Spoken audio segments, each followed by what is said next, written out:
Yes. Raven case was based on, I think it was 1977 was when that came down.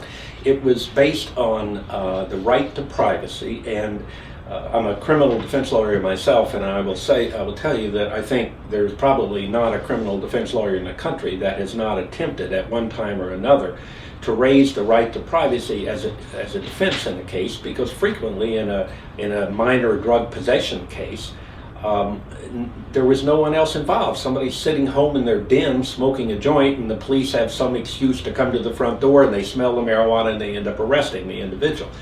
Well, clearly, if right to privacy has any serious meaning, it surely must protect you when you're in the privacy of your home.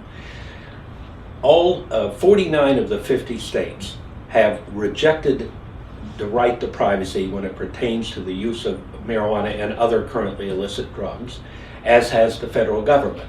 But to their credit, in the Alaskan Constitution, they have what's considered an especially strong right to privacy provision.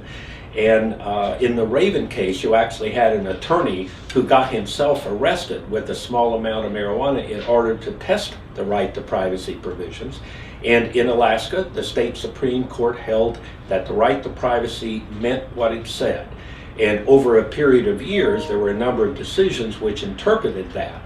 And it was eventually held that possession of up to 4 ounces of marijuana in the privacy of your home was totally legal in Alaska. Now, what that meant was you could be sitting in your house with your window open, if it were warm enough in Alaska to have your window open, and if a policeman walked by and smelled the marijuana, he could not get a search warrant because there was no probable cause that a crime was being committed.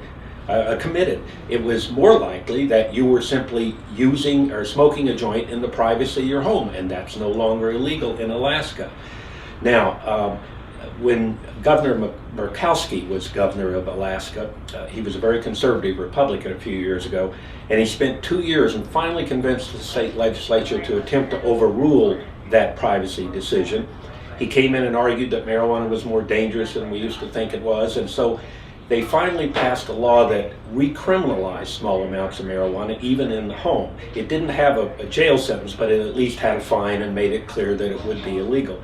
Again, ACLU challenged that, and the Alaskan State Supreme Court once again said no, the right to privacy means what it says. Now, the particular decision that has come down involved only up to 1 ounce of marijuana. So for the moment, we know that it's legal to possess up to 1 ounce of marijuana in Alaska. We don't yet know whether you could have 2 or 3 or 4 ounces as you could have in previous years. We won't know that until a case comes along that has a larger quantity and the court decides it. But right to privacy should be what protects all of us when we want to smoke a joint in our home. I am embarrassed to say as a lawyer that only in Alaska has that been applied.